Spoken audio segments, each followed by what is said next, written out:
What is up, my dudes? It is Alec Lindstrom, former Boston College offensive lineman.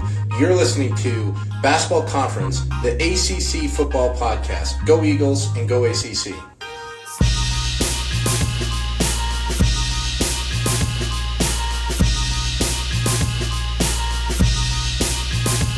Ladies and gentlemen, boys and girls, welcome back to Basketball Conference, the ACC football podcast.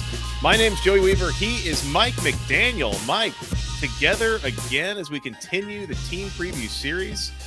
How are you doing? And also, can you please tell us who we got tonight? I made a joke to you about the fact that you were carrying the season previews this year. You know, I've been very busy. You've been carrying the season previews. I carried it last year because you just had a kid. So I don't really know what this feels like most years, but it all comes back around, Joey. It all comes back around. So far, my season preview count that I've recorded is up to 2 as of tonight. As of this one, yeah. After this one. We have Cam Underwood with us, managing editor, State at the U. It's time, Cam. It's time to talk about Miami. We couldn't record this one with just Joey or just myself. This had to be us all together. There's a handful of guests where it has to be both of us. The list is basically you, Dan Rubin, and in most cases, Jim Hammett. That's pretty much the list. Well, it's a great list to be a part of. I'm super glad to be back with you guys here with the Super Friends. So as always happens with us, we spent a solid hour just talking off camera, just catching up as friends. So we get to do that, and then get to connect with all of the other listeners, because I'm an avid Basketball Conference listener myself, and get to talk about my alma mater, the University of Miami Hurricanes, along the way. So yeah, glad to be here. Thanks for having me, and excited to talk about these Canes. Us Mark Rogers TV alum need to stay together. We got to make sure we stick together. That's right. Mark Rogers TV represent Super Friends right again. Cam, it is a pleasure having you as always, here to talk about the 2025 Miami Hurricanes season. Yeah. Kind of I need to find a different word than interesting, but interesting year coming off the back of 2024. Mario Cristobal enters year 4 in his role. And so far through 3 years, I feel like for a guy who came in, I mean, Manny Diaz had something decent going. And I feel like there were some expectations for Mario Cristobal through 3 years.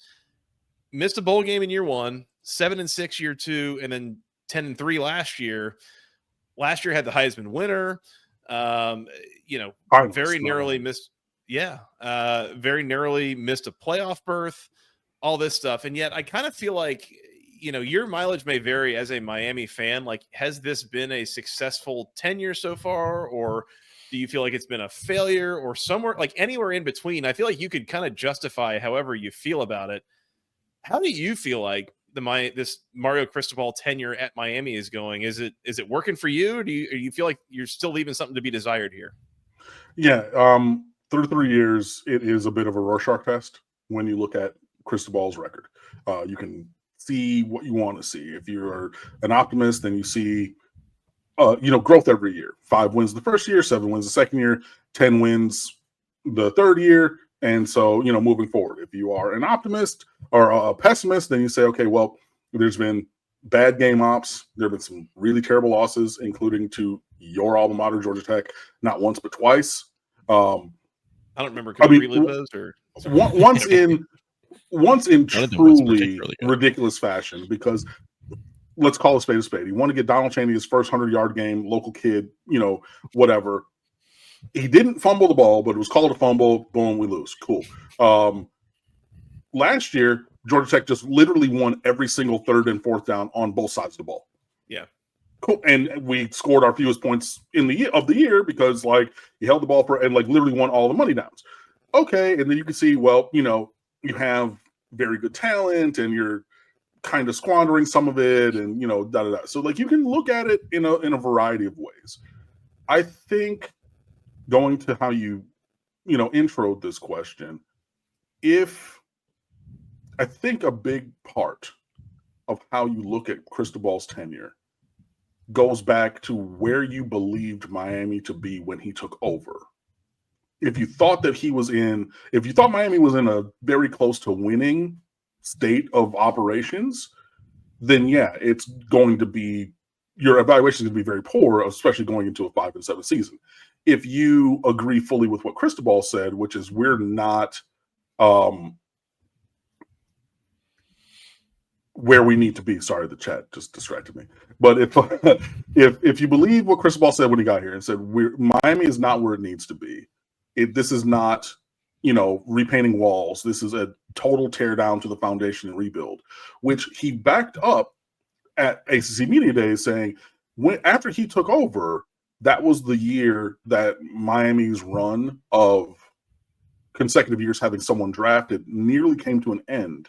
And they had to wait all the way to the late 7th round till one player got picked, right? And he was like, that's emblematic of the lack of talent that was present in this program when I took over.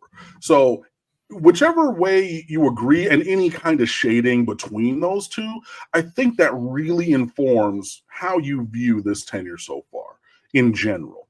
For me, I thought we were closer to winning than we were with Manny Diaz. But clearly, Cristobal has a completely different paradigm. So early in that season, I said, cool, this is year 0. Tear it down. Do what you got to do. Like, tear it down to the studs, and we're going to rebuild in the path that you want to build. And we're getting in a direction of having the kind of talent and the kind of players across the board that you need and want to be successful. The issue for me now is transitioning from hopeful potential to realized performance, because it was there last year when we had the number 1 offense in America, the best quarterback in America, and admittedly cream puff schedule that was just like begging for you to walk to 11 or 12 wins. And the last week of the season, you're up 21-0 in the second quarter at Syracuse, and you lose that game. And it's unacceptable for that to happen. So I think that Miami is in a place of using the talent and leveraging everything here to have the success that has eluded us for, the better part of the 21st century. But there is still work to be done. And though we have seen the performance from Cristobal, no, he hasn't won a national championship elsewhere, but a Rose Bowl, 2 Pac-12 championships when he was at Oregon, back when the Pac-12 was actually like a thing, like a real conference, not whatever they're going to cobble it to, like, the Conference of Champions, shout out to, RIP Bill Walton, like the Pac-12 and everything. And he built those Oregon teams in his image, and they were tough and physical and fast, and they did everything that you want them to do. So we've seen it elsewhere. Need to see it here now. So, I mean, I've seen people, I've had people ask me or seen people talk about, Cristobal on the hot seat. Absolutely not. He's friends with the new university president, who was integral, Joe Echevarria, to getting him to leave Oregon before he held that role. And he's, a South Florida son. Like, he went to Columbus. He played at Miami. He won 2 national championships as a starting offensive lineman. What are we talking about? Like a 10-3 year in year 3. And hot seat and Mario Cristobal, those 3 things do not exist in the same universe. And that's the universe that we're living in. So he's not there, but we are definitely in show and prove time. This is not, where we were in 2023 of, okay, we just had a 5-7 seeds and let's take a step forward and see where we go. No. We've left that in the past. We're looking upwards to the top of the college football world, and we need to have the performance match that. I think the obvious thing is Cam Ward's no longer on the roster. I think, too, we're heading into a year 4 where I think it's really been marked by what's the quarterback going to do. And really, I think dating back even before Cristobal arrived, I think during the Mark Richt years, the Manny Diaz years, it was like, all right, what's the quarterback going to do? Because if Miami has the guy at quarterback, they can reach or realize their high-end potential. We've talked about that with you, Cam, a million times on prior episodes. it felt like Miami really had that last year. Cam Ward, for my money, as far as like high-end quarterback play, best quarterback I've seen at Miami since Dorsey, maybe. Like, I'm open to discussion there, but I mean, from a high-end performance standpoint, that was really special what they had last year. Year one, it was Tyler Van Dyke, and he was banged up, right? And it was shuffling. It was him and Jake Garcia, I think, and they were shuffling guys in and out of the lineup. And then year two, Van Dyke was mostly healthy. Obvious year three improvement, right? Going from Van Dyke to Cam Ward. Now you bring in Carson Beck, and Beck's good, and we've seen him play at a high level. We have not seen him play at the level that we saw Cam Ward play at last year for like an entire season. So I think it's reasonable, right, to expect there to be a little bit of a step back at quarterback just because of how excellent Cam Ward was last year. What are reasonable expectations, in your opinion, for Carson Beck following up Cam Ward making it to New York City as a Heisman finalist? Yeah, that's going to be the focus for everybody, clearly. I mean, I had to take a deep breath. I don't know if you saw that when Mike was going through that question, when he said, and had to reinforce for me that my namesake, or, Cam Ward is no longer on the roster. I had to, it was a great, I mean, and his name's Cam. My name's Cam. I mean, come on. But yeah, moving on to Carson Beck is, again, a great job in the transfer portal. And if you look at what Miami's done previously, it was at the very beginnings of the transfer portal. De'Aaron King from Houston came in. He played 4 games at Houston, said, I'm going to go somewhere that I think I have a better chance. And that ends up being Miami. And he came here and he hooped. And then he got injured the second year. And I mean, look, I know that he's 5'10" and a half. And I'm not saying that he was going to be the number 1 overall draft pick, but like at a time that Miami desperately needed someone to come in, be an adult, and be a playmaker in that offense, we went and got that guy. And then we've done that again with Cam Ward, and then we've done that again with Carson Beck. This is a guy with nearly 8,000 yards, 60 touchdowns, and 20 interceptions in his career. It's 79-12, 58 tutties, and 20 interceptions. More than half of those came last year. I know. But this is a guy who has all of the talent in the world. He was a high 4-star recruit out of Jacksonville Mandarin. Everybody in America wanted him, including Miami. He chose to go to Georgia. He sits for a couple of years. He starts there. I think that the pendulum is swung too far to Carson Beck is trash, because people watched the Texas game last year, in which he was abjectly terrible. I am not going to try to sugarcoat that and say anything otherwise. He was putrid in that game. And then they saw him get his elbow hurt at the end of the first half of the SEC championship game. And those 2 single points of data are the things that they're relying on. Well, no, not that. That and the 12 interceptions overall, which kind of goes back to the Texas game because he threw 3 or 4 in that game. But like the total number of turnovers, of interceptions specifically, that game where he played some of the worst football you'll see from a high major quarterback, and then getting injured. Those 3 things are what everybody's focusing on, and excluding everything else, right? Here's some context that are objective facts. Deal with them as you will, but they are. Georgia's offensive line was terrible last year. It was not anywhere near as good as Miami's. Georgia's running game last year was the worst that it's had in at least 30 years and second worst in the SEC overall. Go look it up. And Georgia wide receivers had the most drops. They were bad in the country by about double the nearest team. So when he's putting the ball on guys, they're dropping them. Arian Smith, I was about to say Arian Smith in all-pro track or whatever the new track league is. Something other in sports, maybe. Or just a different sport. The one where you have to use your feet only and not your hands, because the one where you have to use your hands is not you, right?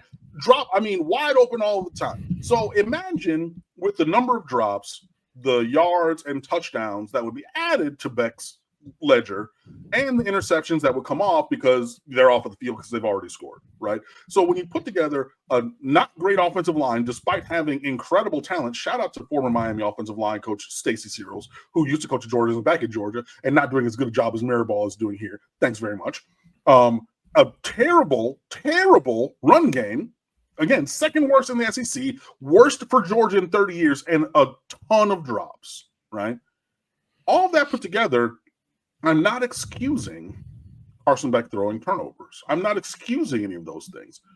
But I think in this year, something more akin to the 2023 version of Carson Beck that completed 72.5% of his passes for nearly 4,000 yards with a 24-6 touchdown to interception ratio. I think something more towards that than towards what we saw last year is very possible, if not probable, from him. Because when you look at the things that Miami offers, it's that same elite, top of the country offensive line. I would say top two, and maybe not two, but no lower than third best offensive line in the country. This is an incredible and veteran group. You have that. You have a great running back room, and we're going to run the ball. So I think receivers as good as Ladd McConkey and Brock Bowers. McConkey, yes. Browers, no. He's a monster. Jesus Christ. We have a lot of talent, but it's unproven at skill, and we're going to talk about that in a little bit. Schematically for Miami, I believe we're going to continue to look like the Miami you saw. So a lot of the split zone, tight end on the wing, and he, cracks across, and you run inside on that. The number of RPOs is probably going to change, but you're probably going to see some RPOs. The switch verts, we're going to run that all the time. We hit Elijah Arroyo for a touchdown against Joey's Georgia Tech last year on that. We had a couple of those huge plays at the end of the game against Cal when Restrepo came open. That also happened again. The second half was crazy. Virginia Tech game, I want to say. That same switch verts from the field, and then you have the over crosser, and he comes wide open. So schematically, I think you're going to look at Miami's offense this year and say, oh, they look like the Miami that I saw Cam Ward run last year. Where I think things are going to change is the ratio. I think that it's maybe going to be a little bit more or a little bit less on the RPOs because Cam Ward was a monster operating in those. Carson Beck, I think he's okay with it, but he doesn't have the quickest hands and quickest feet we've ever seen with Cam Ward and all the arm angle kind of stuff.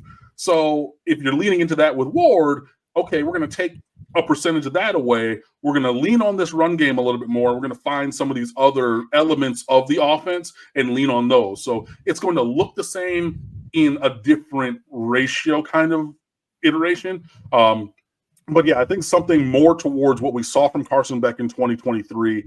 And also, as a parting shot on this question before we go on, the main point of contention that people brought up prior to last season about Cam Ward was turnovers, because he threw a lot of interceptions and he fumbled the ball a lot at Washington State because he held the ball forever, like you saw at Miami, trying to make a play, but he was playing with plumbers and electricians out there, and he's playing with professional athletes over here. Bob Cousy, plumbers and firemen, baby. Look, that's what he was doing. Like Enterprise Rent-A-Car employees out there. Enterprise Rent-A-Car management trainees, exactly. And then you come to Miami, and like the level of athlete is different. And I made the comparison then, and I'm going to make it again. It's not saying he's the same player, but it's like Patrick Mahomes in college, when famously in his NFL interviews, he said, I increased my risk profile at Texas Tech because I knew that I wasn't playing with elite players. Cam Ward, I believe, did the same thing at Washington State, where he's like, I got to take shots because, like, it's me, right? And then he gets with other top-tier talent. I mean, not first overall draft picks, but I think that there's a first rounder, at least on the offensive line, maybe two, but you got a bunch of top 3 rounders. You get other guys drafted. You have just more talent. And then the number of turnovers was halved from what had been before. He had 14 or 15 at Wazoo. He's going to have 20 at Miami, and it went the other direction. So I think similarly with Carson, saying, okay, cool. If 12 plus a couple fumbles, so we'll call it 14 or 15 is where he's coming from. Taking that in about half, maybe 60% is a reasonable expectation because we've seen it with last year's quarterback who also, like I said, struggled with turnovers before he came to Miami. Joey, I'll cede the floor to you in just 10 seconds. This feels like, just from a thought exercise standpoint, from a narrative, like the narrative deal with Beck feels a little bit, and I guess it's like one interval greater because Beck is more accomplished, but it feels like how people were talking about McCord coming to Syracuse last year, where like McCord wasn't that bad at Ohio State 2 years ago. Like, it wasn't that bad, right? And everybody's like, McCord sucks. Syracuse isn't going to be great. And then McCord balled out last year. And obviously McCord wasn't as accomplished as Carson Beck, so a little bit different there. And he was coming from Ohio State also, and just kind of going from Ohio State to Syracuse in a year one situation. It's just different than going from Georgia to Miami with an established culture, all that stuff. It's different, but it, from a narrative standpoint, purely, it feels that way a little bit. But anyway. And I mean, look, the thing that was hanging over him as a native Detroiter and native Michigander, I have to say, Michigan keeps beating Ohio State's ass.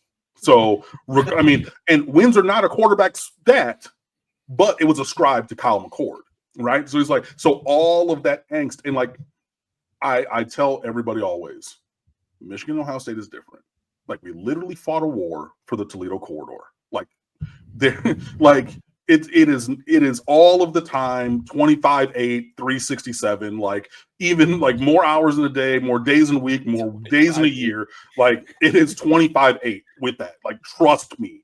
And if you're on the losing side, that permeates everything. So even if you're like, bro, I threw for 330 yards and 3 touchdowns. Yeah, but you had interception, and then, like, you know, Donovan Edwards ran for 80 yards. I don't play defense, right? You know what I mean? But it's just like one of those kind of a thing. So that was the Michigander in me that had to talk about that, because I hate those guys. Just a really quick follow-up, Cam, on the Carson Beck thing.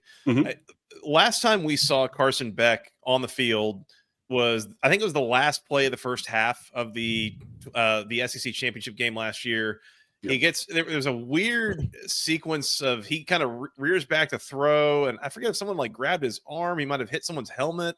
It was a weird looking play that resulted in him. He had a torn UCL, basically had to go get some version of like Tommy John surgery that pitchers get in baseball. My understanding at the time, and you know, at least early on when he was going to be transferring into Miami as opposed to going to the NFL draft, like that kind of thing, my understanding of the timeline was that he wasn't going to be throwing, you know, like released good to go until May, if not June, but certainly was going to miss spring practice. Yeah. Is that about the timeline that you're aware of, or did things go ahead of schedule, behind schedule? Like, how did his injury recovery go? Yeah. So it was a, you know, an edge rusher came around left tackle. He was rearing up for a Hail Mary and got his arm hit on a strip sack kind of attempt, but he hit like right at the arm joint, or the right below, or on the forearm as he was reaching back. And that's kind of what precipitated that. It was an ulnar collateral injury. So it's similar to Tommy John. It was not a complete tear. So it was not, so Tommy John is ligament replacement. This was ligament repair for him. It's the same injury that Brock Purdy had, where, you know, there was an injury there, but it was not ligament replacement. In terms of the timeline, it was, he did not participate during spring practice, but he was a couple weeks ahead of schedule, I do believe, in his recovery. So after spring practice, he was fully cleared and is able to do everything from there. He's a full go during camp and whatnot. So about that timeline of May was accurate for the injury and the recovery and everything. He was present at every practice. Obviously, he did not compete as in throwing, but, you know, with the new offense and new install, you know, getting the mental reps is important for him, and then just being around the team and, you know, growing into his leadership role, which I think is going to manifest itself differently to Cam Ward, because Cam Ward and Carson Beck are different people and they're not the same person. And I just need to keep saying that because people, you know, because they play the same position at the same, you know, place in consecutive years, and people are like just are making that connection. And there is a connection, but they're not the same, you know. But yeah, so he was there through spring practice, did all the mental reps, was cleared shortly thereafter, full go through the off season, and everything. Continues just to do his rehab as he's doing. Just all taking care of your body is the way that any athlete does, and it's full go to be quarterback one all the way through fall camp and hopefully this season. Makes sense. Playmakers, you're replacing a lot of them at receiver. Obviously, Xavier Restrepo was unbelievable last year, like All-American good, and just, I mean, that was a ridiculous year. Shout out Cam Ward once again. Making everybody, no disrespect to Xavier Restrepo, obviously was a great player his entire time, but like making everybody look good, like real good. But that's a proven receiver out the door. Miami's replacing a lot of pass catchers. I know the offensive line coming back, feeling good about things. Running back room, pretty solid, right? There's some returning production there, I believe. But like, what's the temperature with the pass catchers you mentioned? It's a lot of unproven guys, but obviously some highly touted recruits in there. And what's that going to look like? Yeah, it's going to look. I mean, it's different. Miami's losing their top 5 or 6 receivers from last year. So even guys who didn't get drafted. So Sammy Brown, Jacoby George, Xavier Restrepo, obviously. Elijah Horton went number 50 overall to the Seahawks from tight end. Damian Martinez, the running back, also drafted by the Seahawks in the 6th or 7th round.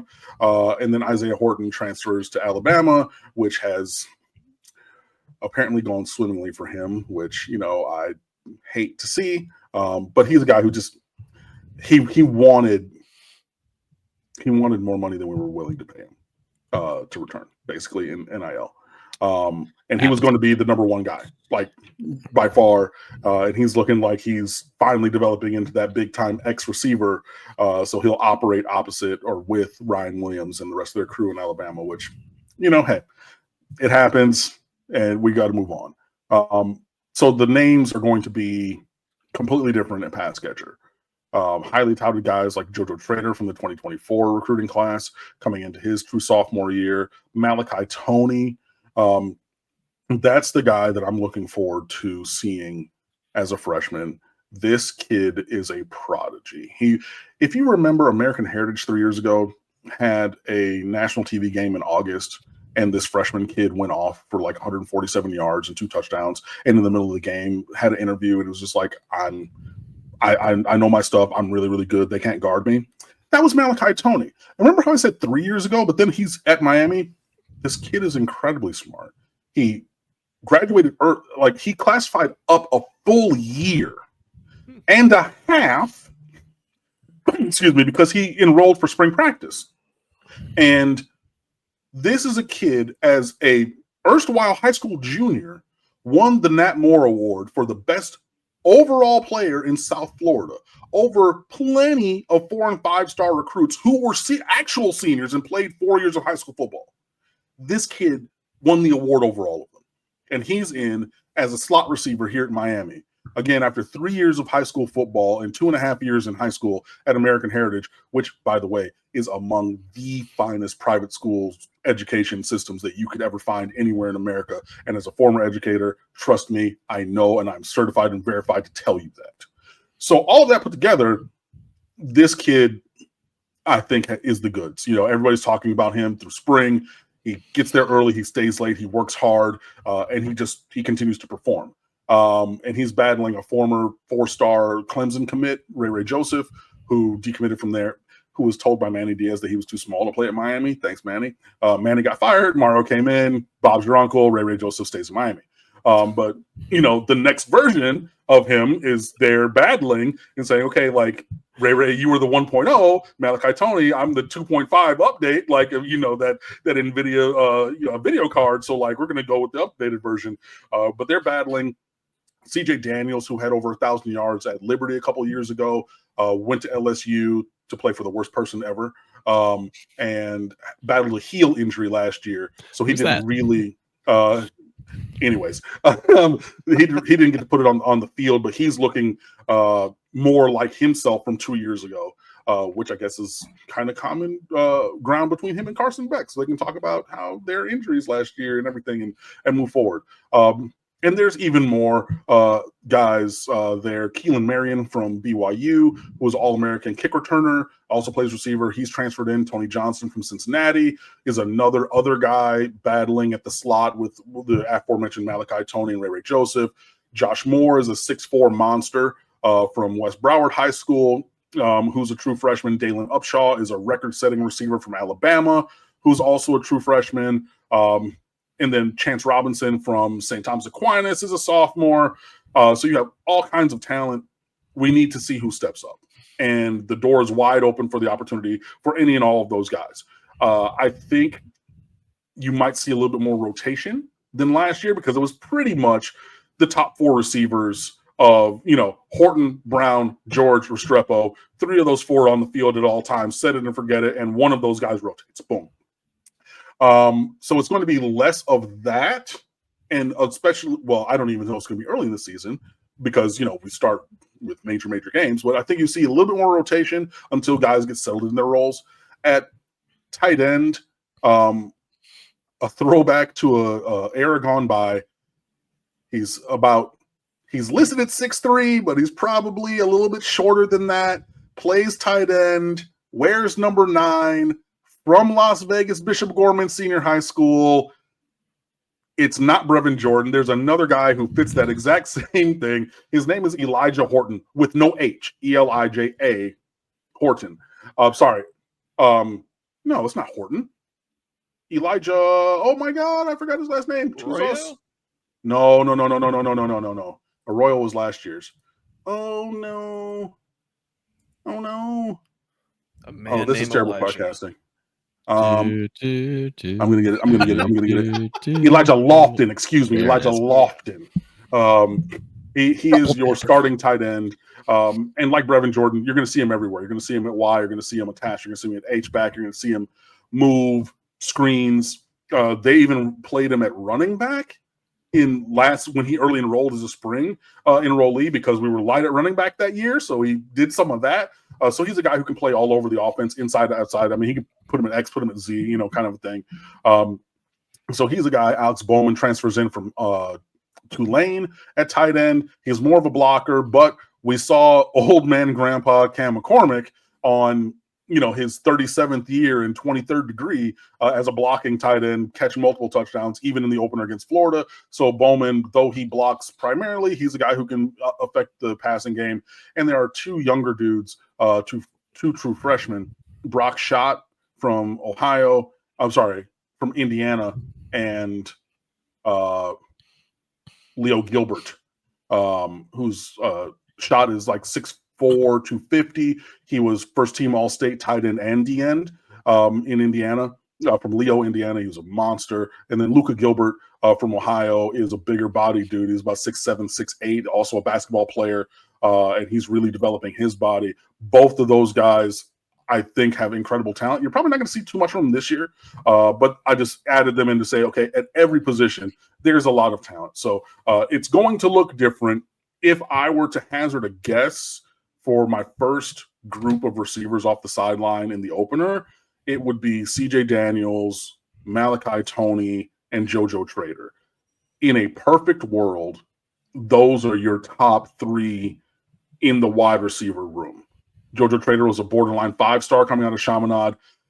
He was teammates at wide receiver with a guy you might have heard of, Jeremiah Smith. I don't know if you've heard of him taking over the world of college football. Yeah. Familiar. He was the other 5-star receiver on that team, right? Right. So he is an incredible talent as well. I know that, there's levels to this and he's not, but like JoJo Trader was everybody's All-American, and he has an opportunity to step into that kind of role. I've already waxed poetic about Malachi Tony, and CJ Daniels, like I said, had 1,000 yards 2 years ago or over when he was with Caden Salter at Liberty and everything. And he has the physical profile of that X receiver that you would want to have. So those would be in a perfect world, those 3 with Elijah Lofton at tight end, and then one of the running backs that I didn't even get to. And we have tons. Mark Fletcher Jr. Was the best running back to start last year. I thought he should have been starting over Damian Martinez, who came in a little bit heavy and out of sorts when he got to Miami. Damian Martinez went on a heater for the second half of the year, but Mark Fletcher carried the running game in the first half. Then you have Jordan Lyles, who, came in from St. Thomas Aquinas as a true freshman, worked his way up the depth chart so far. Chris Johnson Jr., the speedster, multiple-time 1 and 200-meter champion in the state of Florida from Dillard High School, who, like, everybody was like, oh my God, he was the cheat code guy on the Miami team in College Football 25, the video game. He was like, who's number 24? He's the fastest player on the earth. Oh my God. That guy couldn't even get on the field because Jordan Lyles was better, right? And he has the record long touchdown run in Miami Hurricanes football history from a 91 or 92 yarder that he had at USF. So this is a guy stepping into a bigger role, and he changed his number down to number 2. So he's out there looking like Willis McGahee pre-injury. Hello. Then you go into the transfer portal late and say, okay, we lost Chris Johnson Jr. to SMU following in the footsteps of Rashard Smith. We lost A.J. Allen crosstown to Westchester to FIU. I don't know. I think he was planning on leaving there. He might be still there, whatever. But 2 other guys who could potentially start. And we have Chris Wheatley-Humphrey, who averaged 11.5 yards a carry at South Broward Senior High School and, again, was a sprint champion. Great. And we're bringing in Gerard Pringle from Sefner Armwood as a true freshman who runs, 10-8 in the 100. Great. Okay, so more speed, but we need another proven guy. And so we went to the FCS level and said, hey, North Dakota State, you're starting running back Shamar Marty Brown, who had almost 1,500 yards and 18 touchdowns and helped lead you guys to the national championship, and in doing so won the Jerry Rice Award for the best freshman in FCS football. We think that he would look better in Miami Hurricanes green with some orange and some white, and he comes on down to Coral Gables. How's that work for you? You like them apples? And he did. So we add Marty Brown to that running back room as well. So when we're talking about that, it's a little bit more settled talent at running back, but you got literal 3 high school All-Americans and then the Jerry Rice Award winner and then a dude who averaged 11.5 yards a carry in high school at your 5 running backs. So more talent than you can shake a stick at and everything. So the names are going to be different, and it's just this era of college football, whether you're watching it or like me, an avid gamer, playing it on your console, like, oh my God, like I just had my top 5, 6, 20 dudes transfer. So the names are going to be different, but I think that, you're going to see plenty of talent on the field for the Miami Hurricanes. I'm going to take it back to something you talked about a little bit ago, Cam, as we talked about Carson Beck and people wanting to criticize him and, he threw so many interceptions and, all this stuff from last year. Any concerns that I have about Carson Beck coming in and being the quarterback of this Miami team are not really related to like what I saw last year specifically, I guess. Okay. I don't think that he's quite the athlete, the escapability maybe that Cam Ward had. I don't know that he's got quite the arm talent that Cam Ward had. I think he's close. I think he's a high floor guy. I don't think he's going to be bad. Okay. I think my concern is what you've talked about. Yes, he missed all of spring ball. So any experience that he has with this receiver corps started in May or June. B, it is a completely rebuilt receiver corps, as you've kind of laid out for us here. This is a totally new group. Yeah. And running an offense that in a lot of cases would be classified as like an air raid, which is going to be a lot of timing stuff, a lot of option routes, things where chemistry and understanding of each other really is important. And then C, and we'll get into the schedule and more specifically in a little bit, but like, you've got some of your biggest games of the year in the front half of the schedule. Like, this thing has to come together pretty quickly. Yeah. And I think you kind of alluded to it. Is the answer here for Shannon Dawson, start this thing out maybe a little bit more run heavy than what we saw last year? And maybe then I guess is the answer, does the offense look different in September than it does in November, just from a balance standpoint, as all these pieces get used to each other? Or what are you expecting from the offense this year schematically? Good questions, Joey. Yeah, that is a really good question. I think that, God damn. The other thing that I didn't mention is, well, I mentioned it in passing. I really, truly, honestly believe that Miami has one of the 3 best offensive lines in the country, with a very, very strong argument for the best. Markel Bell. Cristobal and Mirabal, this is what they do. Marco Bell at left tackle, Matthew McCoy at left guard, James Brockermeyer, Alabama and TCU previously transfer at center, Anez Cooper at right guard and Francis Mauigoa at right tackle, a probable top 10 overall pick in next year's NFL draft. Set it, forget it. That's your best 5, and it's among the best 5, if not the best 5 in the country. And I think that's going to really be helpful, obviously, for Carson Beck and everybody just on offense. So I think, as I alluded to earlier when I was talking about Carson Beck, the ratio of run to pass is going to skew a little bit more towards run, even at 2%, whatever, across a full season, where you're playing hundreds of snaps, that can be a big number. And I think we're going to do what works for us. And Miami is in practice right now. We're recording this the night after they had the first scrimmage, right? And Chris Ball was talking about, okay, well, the offense did well. There were some shots that were hit. There were some that were not. Also the defense, which we'll talk about, yada, yada, yada. But I think going through fall camp now really shows, okay, what we have and then what we can do. I am hopeful that things click instantly as they did a year ago because, hey, we walked down the field on the first possession with Cam Ward, and you could tell, oh, hey, okay, we're cooking with fish grease here. Like, this is going to be great. Something here, yeah. Oh yeah. You could tell, like, first time down the field, like, okay, got it. I don't know that it's going to be instantly that, but yeah, I'm hopeful that they do mesh together quickly, and I think really it comes down to me to the wide receiver rotation getting settled quickly, because I think at tight end, I think you're going to be good. I think at offensive line, absent injury, who your 5 are going to be.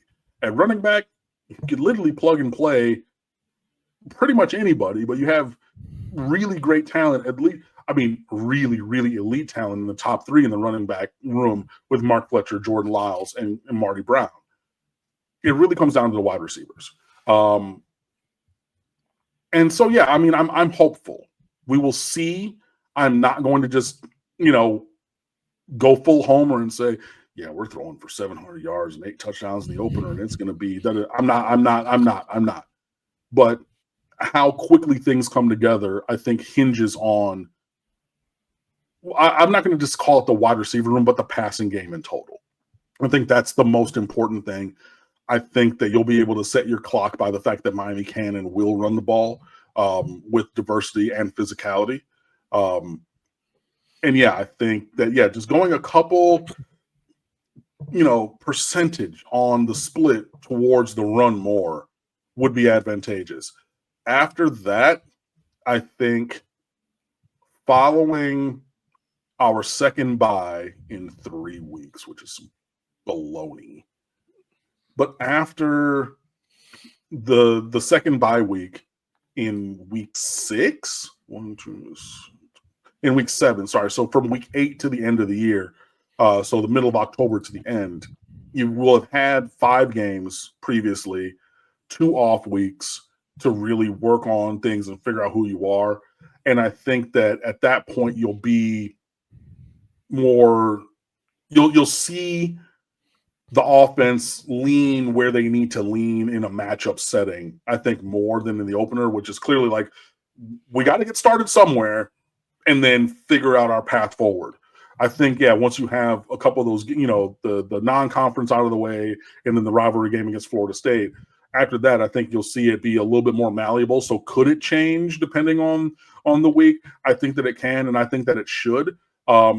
And I think even in a greater degree, you'll see that change with Carson Beck as quarterback as opposed to Cam Ward, because Cam Ward was very much of it was a high wire act, especially because the defense was so bad, of like, I got to do what I got to do every single week. We got to go out there and score 50 if we're going to have a chance. I think that there will be the ability to really, hey, we got to run for 250 this week. We're going to do that. And, because this team is light in the box. And then, okay, cool. If we're going to run for 85, but throw for 350 because it's something else, I think, as you go on October, November, you will kind of see that happen. And I'm hopeful that we are in a position to be able to do that because the last 2 games of the year on the road at Virginia Tech and on the road at Pittsburgh, which have been, the places where dreams go to die for Miami in years past. But if we have an offense that can be multiple and can lean on the run game as the weather gets colder, that might be advantageous.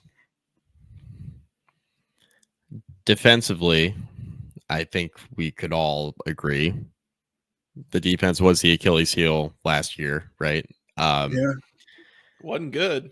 I'll tell you what, there were a few bright spots here and there, but when it was bad, it was pretty bad. And so naturally, Cristobal makes a change of coordinator. You bring in Corey Heatherman.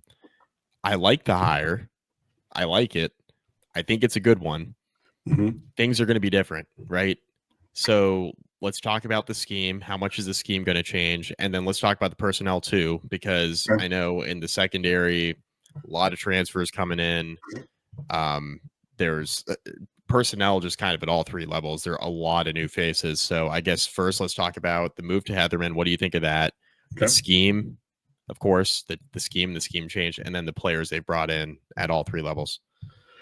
Absolutely. Yeah. So this is another change for Cristobal because remember we had Kevin Steele previously, got rid of him or he left, whatever you want to say, and then bring in Lance Guidry, who I think did a good job for a time, but then the job got to be too big for him. It just didn't click. There were tons of injuries, which precipitated scheme change, but the scheme change that we chose to change to clearly wasn't the answer. And there were just communication errors and issues all year long. There were just so many times I would see Mish Powell trying to communicate and scream and point to a teammate like, okay, like I'm here, I'm passing this receiver off to you, or you need to go there, and directing traffic, and nobody was looking.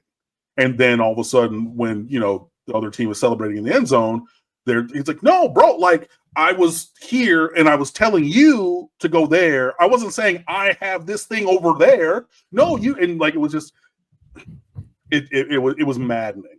And he was the main Mish Powell, that is. He was the main player at that really move safety position who was taken advantage of by opposing teams, right? So it was, and Lance Guidry played safety, right? So safety is supposed to be a thing. And they're like, okay, cool. This is what his safeties do. And now we're going to scheme opposite that. We're going to have scheme breakers all of the time. Cal famously did this in the first half when they just had dudes wide open because they're like, cool, we're going to run this combo. We know this is their call. This is the safety responsibility. Bang, we're going to zag when they think we're going to zig and do it.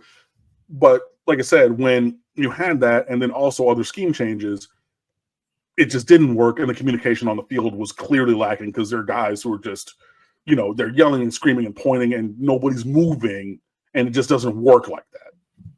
And so, yeah, we had to move on. I like Lance Guidry as a person. Had to go. Corey Heatherman comes in. He's a Greg Schiano disciple, worked for him at Rutgers. He was 1 year at Minnesota, which recently I found out when I was talking to somebody, Minnesota had a top 5 total defense in the country last year. Yeah. Just by yardage? By yardage. Yards per play or? Yeah, yards per game. Yards per play was pretty high up there. This is bad podcasting, but I'm going to look it up right now. Total defense. So it makes sense. They play pretty slow on offense. So like, you have less plays, you give up less yards. Like that kind of makes sense. But on a yard per play basis too, I mean, that's impressive. Oh, I looked up total offense. I was like, why is that so low? Hold on. Total defense. I was trying to fill the silence there. No, you're good. They were 12th in yards per play and and 5th in total yards allowed. That's good. So that's good. Hey, hello. I mean, hey, listen, looked that way in the bowl game, but Virginia Tech was playing third stringers. As somebody who was drunk in the stands watching it, I mean, yeah, it wouldn't have much better with the first stringers for what that's worth. But anyways, that's not the point. It's neither here nor there. Oh boy, but yeah, no. So this is a guy who definitely knows his defense. He came very highly recommended, and I know it's only 1 year on the job, but that's a hell of a year at Minnesota, no less. You know what I mean? So I do like the hire. I think it's going to be more of that Schiano style. He really just he lets his players play. We're not going to play as many twist games up front. And I think that was a major downfall for Lance Guidry is he was like, cool, we have tons of guys injured at every level. Let's run stunts and twists up front and hope that they get home as a thing to get pressure because Ruben Bain is out and Akeem Mesidor is out and the freshmen aren't ready yet. And, we got to – I don't want to blitz because we need to allocate the guys to coverage. And, yeah, and it just didn't work. I mean, it became so predictable that opposing offensive lines are just like, okay, cool. They're going to line up in a 40 front, but, like, they're going to twist. We're going to be ready for it. And they're not going to get there, and then the quarterback's going to have all day, which they did. So you're going to see less of that. Yeah, and I just think that guys are going to be able to roll, like make plays and play fast and think less, which is what you need them to do. And it's because when you have football players thinking a lot, then they react slower. It just that is what it is. And especially in the second half of the year for Miami, you saw that happen. You saw younger guys in there, and then scheme changing and all this communication I'm talking about, and all that takes time and mental effort and energy. And they were a half step or a step slower than they could be reacting and things like that. So I think that you're going to see a different kind of scheme, more like what Minnesota did from this group. And I'm very excited to see that because I would like the defense to be way better than it was last year. Just a point of fact. In terms of personnel, the defensive line is one where there are recruits coming in, and there's, a transfer, David Blay from Louisiana Tech, who was like first team all Conference USA, to be in the rotation or starting a defensive tackle. But other than that, it's really the main additions are getting guys back healthy. Akeem Mesidor missed time. He's a 6-year senior, former transfer from West Virginia, but he's been here for a minute. Ruben Bain got hurt on the second play of the Florida game with a hamstring and was never the same all last year.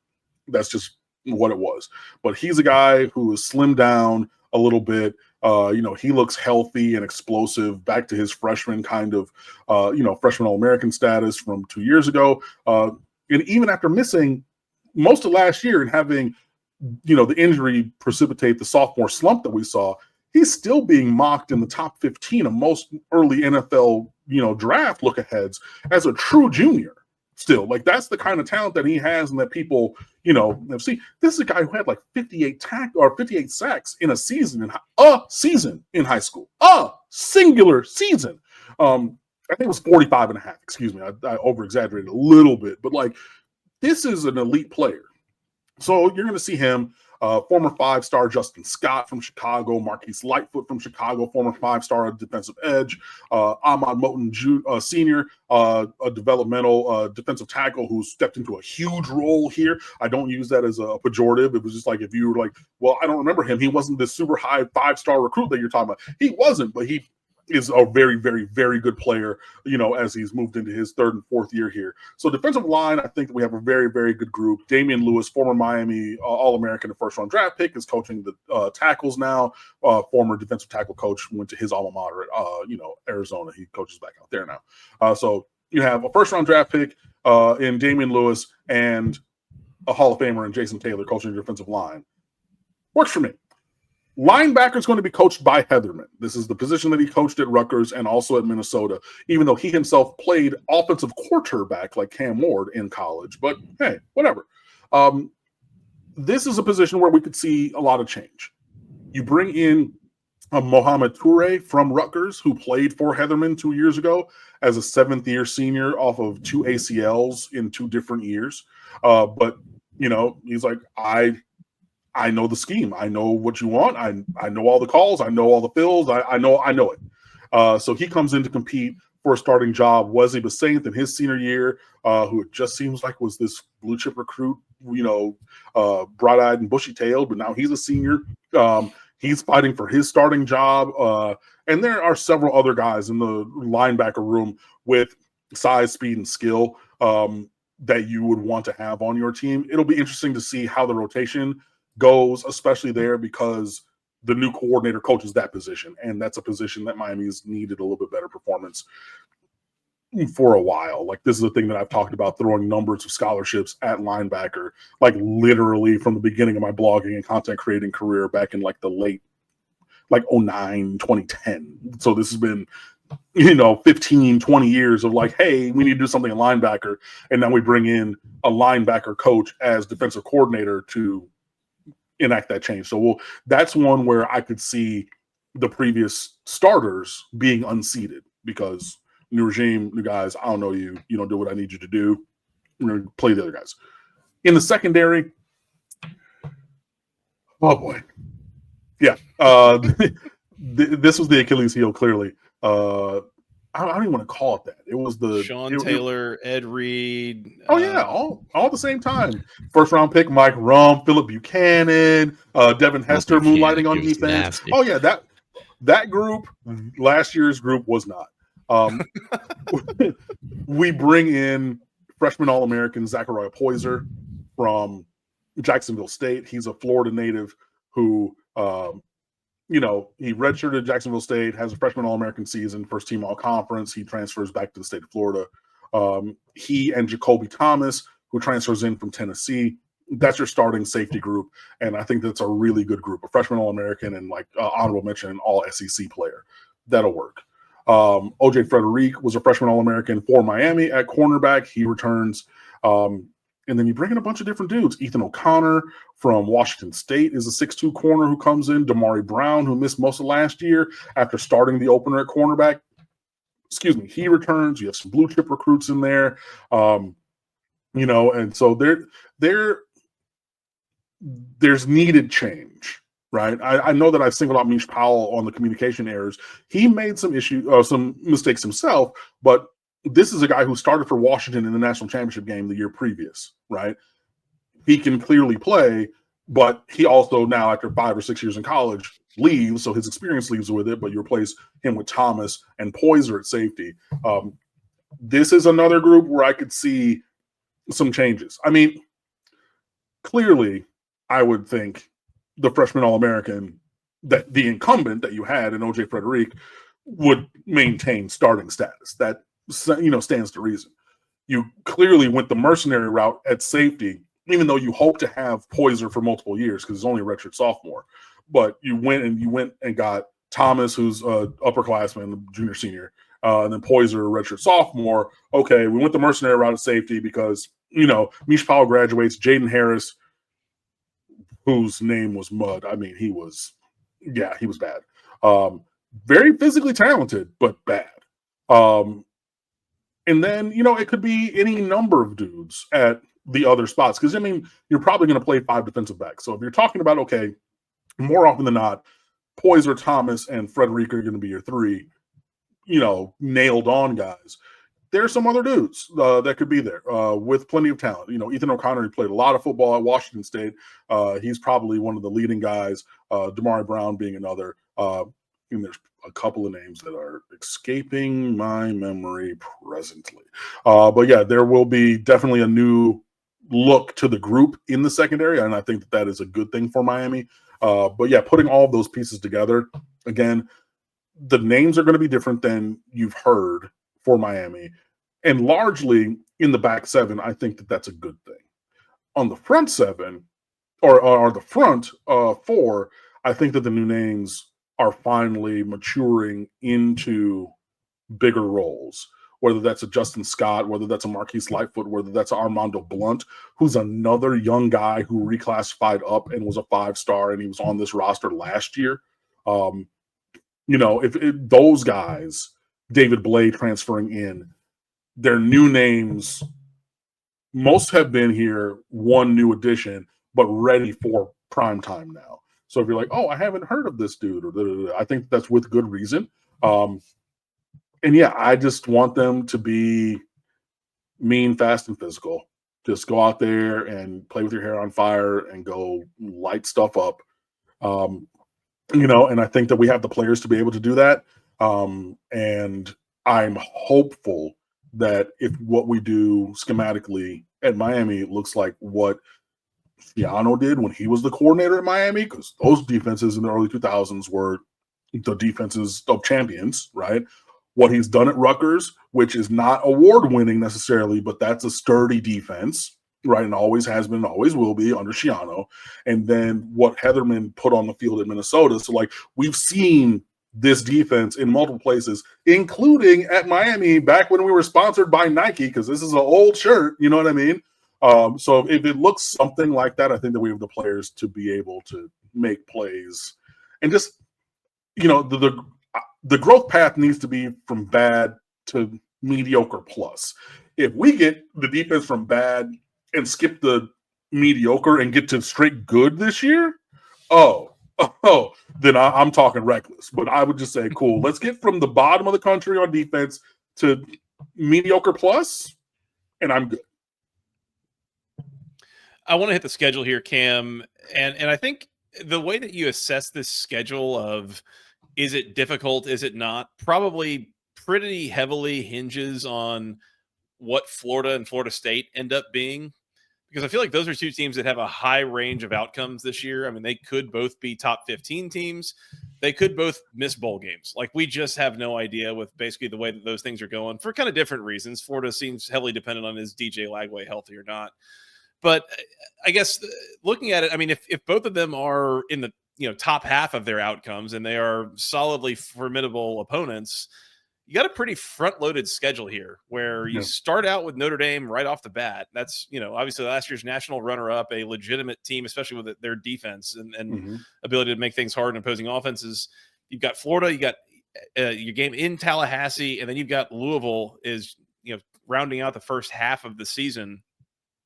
For a team with as much turnover as Miami has, especially on offense, I would think that kind of lends itself to a difficult schedule. But again, if Florida and Florida State aren't good, that might quickly turn into this actually works out really nicely, because you've got a lot of spacing in between what would be your other tough games, I guess, with, again, Louisville at SMU, but you've got space in between all of those. So curious to your take on this schedule and how you assess it from a easy, difficult, something in between.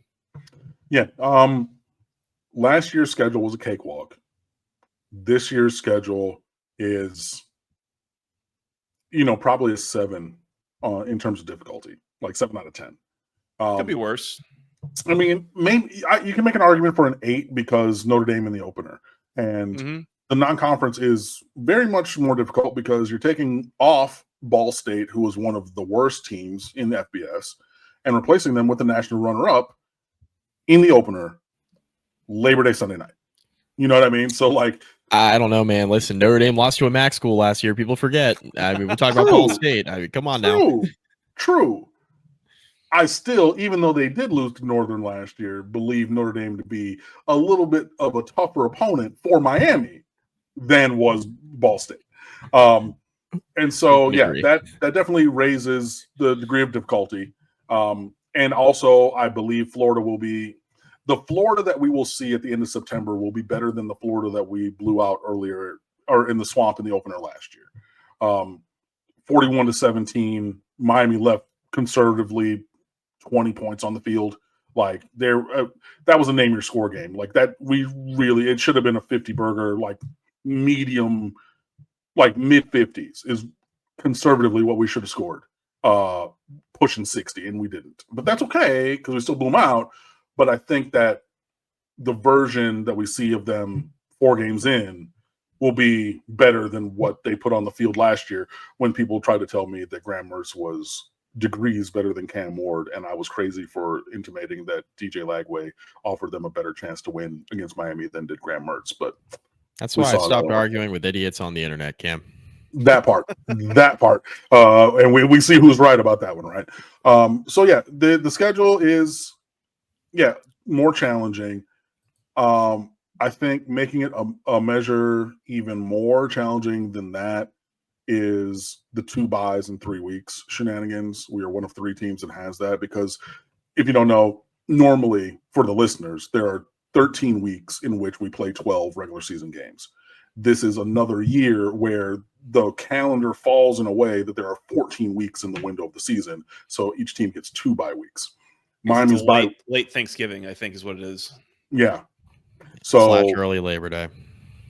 All of those things. But I mean, the earliest it can be is September 1st. You know what I mean? So late on one end, early on the other end, bing, bang, boom, you get another week. So Miami's bye weeks are week 4 and week 6, sandwiching Florida State. So after Florida, before Florida State, and then after Florida State, before Louisville, which is challenging because you would like spacing to have, a bye week, maybe week 3 and then week 8 or 4, and not like something, not 2 within 3 weeks, because now Miami has to run the last 7 games back to back with no break.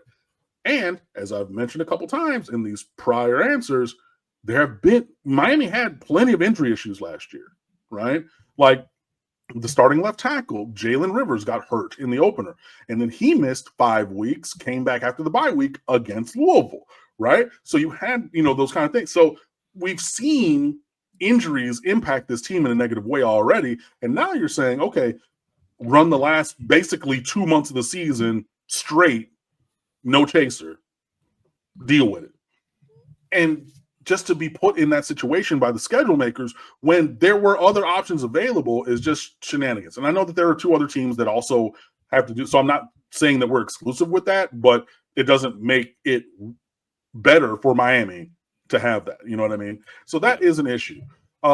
Mitigating some of those things, there are 8 home games, I believe. Yes, we have 8 home games this year and only 4 road games, which is great. We do not leave the state of Florida until November the 1st at SMU. So our 1 road game until then is at Florida State in week 5. But, the first 4, the non-conference is all home. Then we stay in state. Then we come back home to play Louisville and then Stanford. And then November 1st, finally, we're on the road. So like that makes things, hopefully, we won all of our home games last year. If we're able to do that again this year, you're in a good spot. The thing for me is, the run of 7 to end the year consecutively, including consecutive road games at Virginia Tech and at Pittsburgh at the end of November. Gonna be cold. It's going to be cold. And as they were releasing the schedule, and I was live tweeting it on the State of the U Twitter, I was like, okay, we haven't seen Pittsburgh yet. It's going to be the last week of the year. The Kenny Pickett special from 2017. They're not going to miss a chance to run that back. They're just not. So, and boom, that's ended up what ended up happening. Happy Thanksgiving. Happy Thanksgiving indeed. Miami will need to find a way for the first time in a long time to navigate November, with no pitfalls. And I thought that we had done it last year. And then Syracuse happened. And that kind of gets to, if you're looking at like records and like schedule predictions and things like that. I did a show over on Mark Rogers with a Notre Dame guy, and he was like, yeah, well, if you lose to Notre Dame and, whatever, you have 2 or 3 losses and, you drop one of those last 2 games. I'm like, no, that's been the issue with Miami. Yeah, like dropping, like finding, that's been the thing. So even with, what you're putting forward there, like that's like, I get where that's good for you. Or like the outside viewer, right? Saying 10-2, you lose to Notre Dame, and then you lose to Virginia Tech, right? Just saying hypothetically, that's still a good season. It's 7-1 in conference. You're probably going to the ACC championship game. That's been a problem for me because you've navigated At that point, it would have been 9 consecutive wins, right? And then you lose to Virginia Tech team in the penultimate week when you're probably top 7, if not top 5 in the rankings. Like, that's an issue. It's like, oh yeah, I'm like, so I mean, that's just, you know, hypothetically speaking, but you know, I think that the schedule is navigable for sure, especially with, you know, 2/3 of your games being at home. There is just a measure of difficulty, increased difficulty in terms of the teams that are actually on this schedule this year as opposed to those that we played last year. But you know, nothing worthwhile is easy, so we're going to have to just find our way through. Let me do this. Let me break this down. Things I like about the schedule, things I don't like about the schedule. Because I mean, I think the schedule's obviously tougher than last year. We've established that. Things that I like: 8 home games. Love. Not leaving the state till November 1st. Oh, so love. That you get the toughest game on the schedule in the opener with the team that's breaking in a new quarterback. I think that's significant. Notre Dame's returning a lot of talent, but they are breaking in a brand new quarterback in the opener. You also get, in my opinion, you get 3 of your 4 toughest games at home. You get Notre Dame at home, you get Florida at home, you get Louisville at home after a bye week, by the way. SMU, I mean, we'll see. I think SMU is probably going to take a little bit of a step back, but I think they're arguably the 4th toughest team on the schedule, depending on what Florida State is. And you have to go on the road for that one in November. But I like the fact that you don't have to leave the state. You get some of your toughest games at home. You get the toughest game on your schedule for my money in the opener with the team breaking in a new quarterback. I like all those things. Okay. I don't like the 2 bye weeks in 3 weeks. I don't like that you have to go on the road back to back to cold weather environments to end the season. I don't like the fact that you play 7 straight games to finish the year, considering the injury issues that Miami had last year and that, you know, any team could have going through a stretch of football like that. All that said, like, I look at this and I think Joey is right on the money. I think what this comes down to is, what is Florida going to be? What's Florida State going to be? And really, what's Louisville going to be with Miller Moss? Because I think Louisville's going to be pretty good, but like, I'm not a big Miller Moss guy. If he steps in and he looks like a Jeff Brom quarterback that just like magically gets better when he steps into that system, then Louisville's going to be a real problem. I think they could push as the 2nd best team in the ACC with Miami. But if not, right? If not, and Miami wins that game, then they control their destiny to get to Charlotte, which is also a position Miami's been in. That hasn't been the problem. Like, that they were in that position last year and they blew it, right? So we can talk about the tough games. The Notre Dame game in the opener, it matters, but it also doesn't. Like, it matters optically, I think, for Miami fans in terms of like, all right, let's win the big game. But what's more important to me as somebody who does this podcast with Joey every week and follows Miami closer than a lot of non-Miami fans probably do, what's more important to me is, how does Miami look October 25th against Stanford? How's Miami look November 8th against Syracuse? How's Miami look at Hard Rock November 15th against an NC State team that's a giant question mark this year? How does Miami look on the road at Virginia Tech, at Pittsburgh, 2 teams that are going to be mediocre probably at best this year in the ACC? How does Miami look in those games, right? Because I don't think anybody's going to really bat an eye if Miami plays Notre Dame close in the opener, right, and ultimately loses. I don't think anybody's going to be like, oh, Miami's season's over. They're going to say, oh, Miami looked pretty good. Let's see, you know, how the rest of the season plays out. Because week 1 games, as we know, they end up not really telling a whole lot of the tale. And you'd rather have the tough games up front than the tough games later, just for optics with the selection committee and all that stuff. That what's going to tell the tale for Miami is how they look in that final 7-game stretch to me. I think Miami goes either 9-3 or 10-2. I think they lose to either Notre Dame or Florida, potentially both. If they lose both of those games, then I think they might lose one more in that 7-game stretch. And I think that's how you get to 9-3. I think the most likely outcome is Miami goes 3-1 in the non-con I do think Miami loses to Notre Dame. I think they beat Florida. I think they obviously navigate Bethune-Cookman and USF. I think they beat Florida State because I'm not very high on Florida State. I do think they can beat Louisville because I'm not very high on Miller Moss. But then I look at the rest of the schedule and I'm like, pick a random one out, and I could see Miami losing, which will be, Cam, to your point a couple minutes ago, infuriating, because this has been the thing. It's like we've been showing up for the big games, and now we're losing the one we shouldn't. It's kind of been telling the tale. What's Carson Beck going to be, right? Mm-hmm. How, all these new receivers. Joey made a good point earlier about, especially early in the year, like that's why I think they're going to lose to Notre Dame, because I think integrating like Beck with those receivers early. And I hear what you're saying about the offensive line, Cam, for sure. Mm-hmm. But with Notre Dame, I think the strength of Notre Dame is obviously their defense, and I think that's why they potentially lose that game in the opener. But I think they're going to play Notre Dame close, and I think this Miami team has potential to be really, really good, and be the definitive second best team in the ACC this year. Like, I'm higher on Miami than SMU. I'm a slight bit higher on Miami than Louisville, just because of how I personally feel about Miller Moss.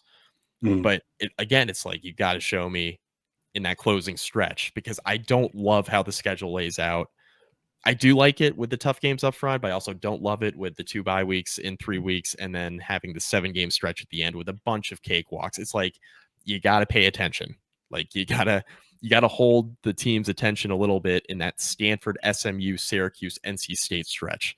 Like, you get through SMU, it's like, all right, like, okay, we got Syracuse, NC State, Virginia Tech, and Pitt left. Like, we're going to be favored in all of those games. You got to like hold your attention, which has been a problem with Miami teams before. So we're going to be favored in every game other than the open. Right. Like last year, we were favored in 12 out of 12. Yep. This year's going to be 11 out of 12. We're not going to be favored. We're not favored against Notre Dame. We're favored every single week. Yeah.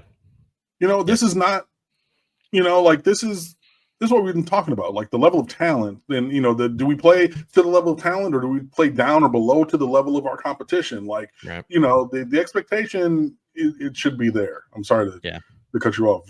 No, that was it for me. I'll kick it to Joey. I think Miami's going to Charlotte. I think they're going to Charlotte. Yes. I think they'll be playing Clemson in the title game. That's where I'm at with it.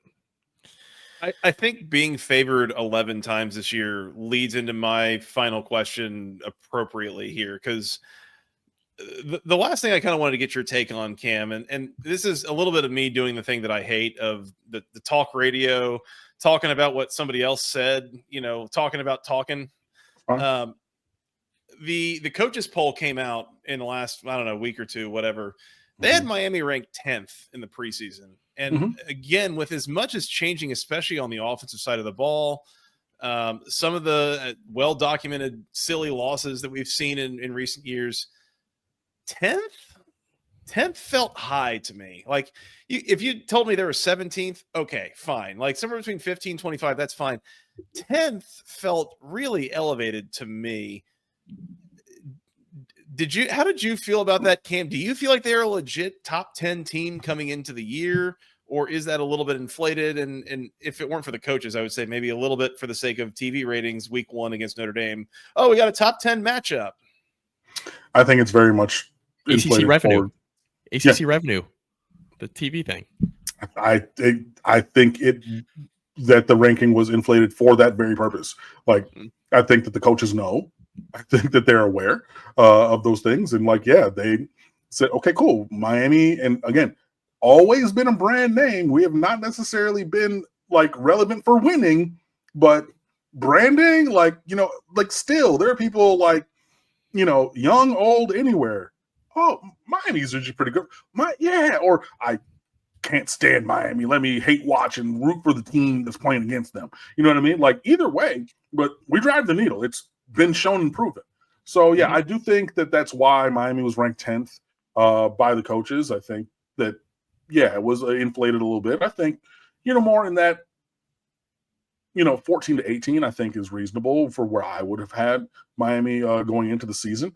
But I think it was a little bit inflated. I think it was for those external kind of reasons. I think that this could and should be a top 10 team, when we, reconvene later on in the year.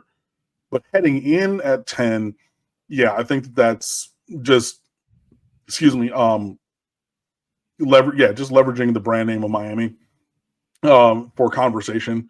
It's thing like, I don't want to call anybody's specific name because I don't remember exactly who said it, but like in previous years, people have like been like, okay, my preseason AP ballot had Miami number 3. For freaking what? You know what I mean? Like, come on, bro. Like, I would God that it were true. But preseason for Miami recently in that kind of like, you're taking the piss. You know what I mean? Like, come on, bro. Like, don't do that. Don't do that. Like, I want to end there, but like saying objectively heading into the season, I think that there's only 2 teams, but stop. Now, I can say that about Miami's offensive line unit, singular, like the component, but like holistically, nah, I think that's a little bit ridiculous. So, I mean, but it is what it is. With that, I think, it makes for, they can now brand it as a top 10 matchup for Labor Day night. Boom, done. Good TV. Yeah. You got him in Charlotte? Has to be. That's a fair answer, Joey. I don't know if you could take. That's a fair answer from Cam. It's not wrong. Yeah. I held myself back from really reacting when Mike said he could see 9-3 because 9-3 is unacceptable for me. I agree. I agree with that. I could see it. Yeah, I agree. Right. I agree with me. Like, both things are true. I understand where you're coming from. Be like, I could see 9-3, and also 9-3 is unacceptable. Just as to bring it to the viewers from our pre-recording chat. If y'all, like I mentioned earlier, I'm a native Michigander. I'm from Detroit. I'm a Detroit Lions fan. Had a big NFL fan friend of mine 2 years ago when the Lions played at Kansas City on ring night in the opener. Tell me, as we're running down the schedule, doing the wins and loss things that we all do. He said, cool, that's a loss, can't compete. And I said, well, wait, Detroit might lose to the Chiefs, but we are in a place where we can compete with anyone. He said, nope, not even on the same field, playing a different sport, not on the same level, light years away, da-da-da-da. The Lions won that opener, right? Now, I'm not even saying that to say that I expected them to win. I just said we can compete with anyone. There's no one in the NFL with whom it is a surefire on the schedule, just lost and move forward. That took years of development to get there. And I believe that we are there with Miami under Mario Cristobal, where we have built the thing in the way that it should be built to the point where it is required and necessary to have expectations and to lean into those expectations. So for me, the expectation is 10, if not 11 regular season wins and going to Charlotte. The only thing that's acceptable outside of that is 12-0 going to Charlotte. 9-3 is not acceptable. And again, I'll play it out. If you go 3-1 in the non-conference, right? Let's say we lose the opener to Notre Dame. That then means you're going to go 6-2 in conference, which is exactly what we did last year and didn't make it Charlotte. Cool. And again, as we've said, who are you losing to in conference, right? If you're favored in every single game and play all of them except for SMU at home. So you're going to tell me we're going to lose to Louisville, who I hate because they talk crap, and SMU or Syracuse again? That needs to be biblical reckoning on November the 8th. I want my retribution for that one, right? But you lose to them? You lose to a mediocre Virginia Tech team on the road? You have a Kenny Pickett redux at Pitt in the last week?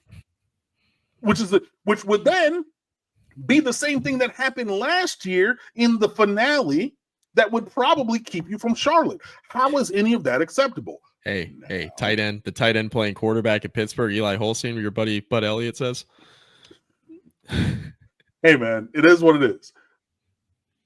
Now, if you go 4-0 in non-con, that means you went 5-3 in conference. Burn it with fire. No, sorry, absolutely not. If you split the non-con, that means you've lost to Notre Dame and you've lost to Florida, which I don't want to live in a universe where that is true. And then you lose another ACC game, but probably make it to the ACC championship game. But then you're looking back and being like, damn, if we took one of those. So, like, no matter how you slice it, there is no combination of 3 losses that is acceptable. So for me, it has to be 10-2, if not 11-1. By hook or by crook, figure it out. But we all have listened to Mario Cristobal saying we are not where we need to be. It's going to take time. We have to get the people. We have to get the infrastructure of the program. We have to da-da-da-da. And it's been year after year after year. And you finally had pretty good proof of concept. We're up 21-0 and then lost that game with Syracuse. That has to be the floor. 10-2 has to be it. And going to Charlotte. It has to be. It absolutely has to. It just does. And, like, I'm not going to be apologetic for letting the standard finally be the standard and raising the bar of acceptability. Because last year, 9-3 with those that would have been acceptable, like, heading into the year. Obviously, as the year progressed and we had this legendary quarterback and, this incredible number 1 overall offense, you would have thought, okay, we could have done, but it has to be at least 10-2. Anything else is unacceptable in my guys. And I just, it has to be 10-2. Has to be at a minimum, if not 11-1. It has to be. But that's the path, that's the growth path that we're on, and we're in that place of the journey of this program with this staff and with this roster. That's what it has to be. And if I'm looking at things with orange and green glasses, and the last 2 minutes of my soliloquy has been the alum Homer Cam coming out, then goddamn it, so be it. But I'm not accepting. There's not a world or iteration that 9-3 with this year's team is acceptable with how we've been building. I'm sorry, it's just not. Couldn't have said it better myself. Mike, that's all I got for Cam. Anything else for Joey says, Joey goes, with that said, 9-3. Like, took the words out of my mouth, Mike. I could see, again, I understand what y'all are saying. And I understand that reasonably 9-3 is a potential outcome for this team. That outcome would be unacceptable to me. Joey, I don't make declarations like this in early August. If and when Miami loses in that 7-game stretch to close the year, especially if it's to Syracuse, Cam is on the recap. Cam's coming back. Cam's on the recap. Like, Cam, block off the Saturday night. Especially if Miami loses to Syracuse again. You were on the live recap. That's a home game. Oh boy! So I'll friggin' Brown. Yeah. I know you're very busy, Cam, but Well, no, it's just record late at night. Well, I mean, no, it would be late. Because being in the press box, we're not allowed to create content such as this. So I would have to journey back to my domicile. That was just what I was considering. But yeah, I mean, look, I am hopeful that the Super Friends group chat is memes and stuff about other teams, not even our teams, just other ACC teams with crazy stuff. I don't need a November 8th. Hi, Cam. I don't need that DM. I got it this weekend to set up this. I don't need that anymore. I don't need the shout out on the show. I don't need Cam can make it. Hey, Cam, and then he's going to be with us next week. I don't need that. I don't need that. So I'm very hopeful that Mario Cristobal et al. Can perform to a way that keeps y'all from hitting me up in such of a way. I need it I need air to breathe. Man, look, there's been so many of them. If anybody needs to see my full vitriol in ever-present internet status, go look up the game recap from Miami at Cincinnati in 2015. It was a Thursday night game. It was, I believe, the entire Good, Bad, and Ugly.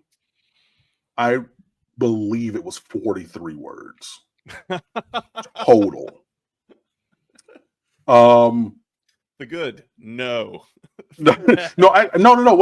Wait. I don't even think I did a Good, Bad, and Ugly then, because the former Magic editor was doing. It was the game recap. I believe the entire game recap was it was like 43 or 31 words. That was the entirety of it. And I'm sure if you click it and you look at it as you're listening to me talk about it, it was. I am a man of many words, and I was a man of very, very few words that evening because there was nothing else to say. If Miami loses one of those final 7 games and it's to like Stanford or Stanford would actually be even funnier than Syracuse. If it was Stanford, it would just in true like Darren Ravel fashion, it would be like, look, I feel bad for Cam, but this is tremendous content. I mean it would be printing page view. Yeah, it'd be printing page views, listeners, whatever, clicks on the videos. Yeah. But also, just harkening back to my final answer, imagine with me that Miami loses 3 games. That's the third and final loss of the year in the regular season. And it's to freaking Stanford. Do you understand how angry I am? Oh my Lord. God. Hey, I think now the funniest outcome is Miami loses to Notre Dame, they lose to Florida, they lose to Stanford, and they're 7-1 in Charlotte. That's the funniest outcome. They're 7-1 in Charlotte with a loss to Stanford. I hate you. That's up there. I think that's the funniest outcome. I think we found, that's all I can say. Out of all the variations, Cam, I think we found the funniest possible outcome. I think that's it. Well, as a comedy podcast, I'm glad to have helped you over the last hour and a half find the actual best punchline that you could. So thanks. Yeah, if you want analysis, you get some of that here, but you get a lot of jokes. Yeah. I'm with it. Oh man. Only Mike could come up with that kind of a concept. There you go. Cam, that's all I got for you.